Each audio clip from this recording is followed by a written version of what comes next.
growing scourge of tuberculosis. In another sphere, I work to promote the dialogue between peoples of different cultures and faiths, which by means of an alliance, in the noblest meaning of the word, will correct the ambiguities and some of the mistakes made by the reductionist theory of the class of civilizations. In both cases, we are fully committed to one of the goals of the North-South Center, namely mobilization towards a greater awareness by political leaders and civil society to global problems by promoting policies geared to a more ambitious interpretation of human rights.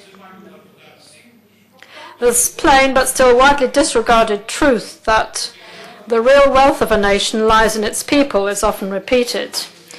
So effective development will require appropriate healthcare systems, its condition being an excellent indicator of the progress of a nation. Unfortunately, the asymmetries in terms of wealth and access to public assets that continue to be features of our time show that economic and social factors are projected on the grim world geography of disease, epidemics, and exclusions. In this framework, and through many contacts, namely in sub-Saharan Africa, I have been able to witness the terrible destructive power of tuberculosis.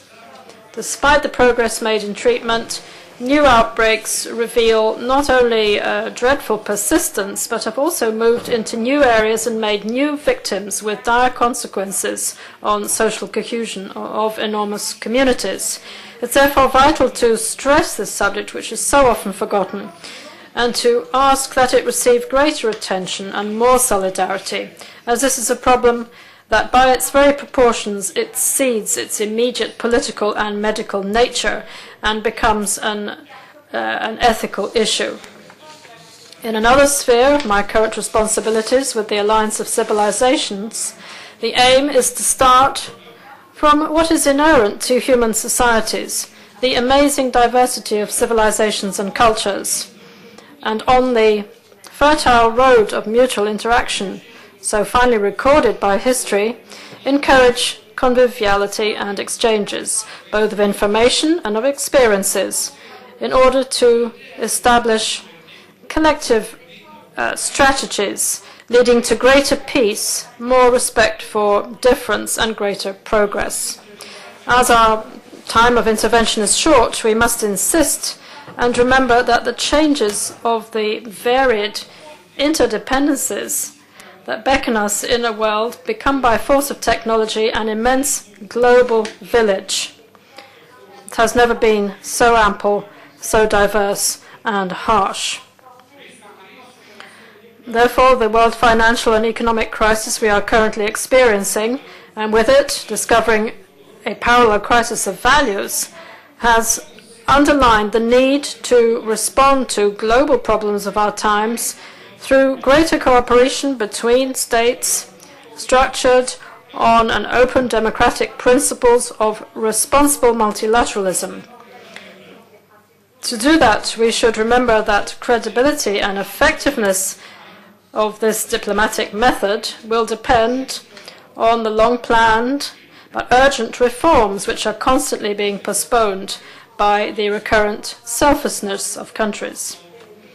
A Portuguese writer, Miguel Torga, accustomed to looking beyond the horizon, wrote that the universal is the place without walls. Let us follow his example, ladies and gentlemen. And in line with the praiseworthy objectives of the North-South Center, demolish the many walls that endanger our duty of solidarity and obstruct possible paths of concord and agreement. Thank you.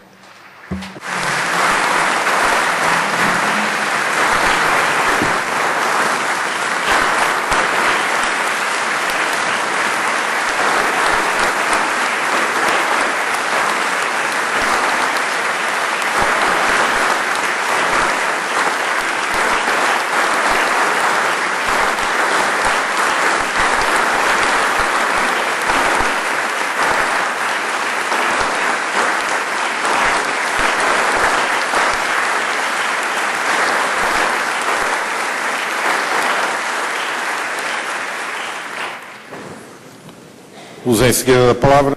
I now give the floor to His Excellency, the President of the Portuguese Republic, Aníbal Cavaco Silva. O Rei Abdullah. Your Majesty, King Abdullah, Speaker of the Portuguese House of Parliament, distinguished laureates, Her Majesty Queen Rania of Jordan and Jorge Sampaio, President of the Parliamentary Assembly of the Council of Europe, Deputy Secretary General of the Council of Europe, Chairman of the Executive Council of the North-South Centre, Members of Parliament, Ambassadors, ladies and gentlemen. It is always with the greatest satisfaction that I take part in the Council of Europe North-South Prize Award ceremony. It's a great honor to have among us this year, in the presence of His Majesty the King of Jordan and other distinguished guests, King Abdullah's commitment to peace in the Middle East and the example of tolerance, inclusion and moderation set by the Jordanian society so eloquently translate the founding values of the North-South Centre. Your Majesty's presence here today is not only a source of inspiration, but also a gesture that greatly honors this prize, the North-South Centre and the Council of Europe. This ceremony takes place at a particularly symbolic moment. This year we celebrate the 60th anniversary of the Council of Europe, the oldest political organization on the European continent, as well as the 50th anniversary of the European Court of Human Rights. These are two institutions which are mutually reinforcing and which have become pillars of the defense of human rights over the years. The work carried out by organizations such as the Council of Europe or the North-South Centre has allowed for noteworthy progress in the past few decades at the level of respect for the dignity of individuals, the promotion of children's rights, intercultural tolerance and dialogue, and also problems connected with gender equality. This is progress we can take great pride in, but that cannot allow us to forget the long path that still lies ahead. Ladies and gentlemen, the combination in 2009 of celebrations of such great symbolism in terms of human rights lends the present North-South Prize Award ceremony a special meaning. A meaning enhanced by humanism, by dedication to the cause of public service, and by the promotion of intercultural dialogue, of which this year's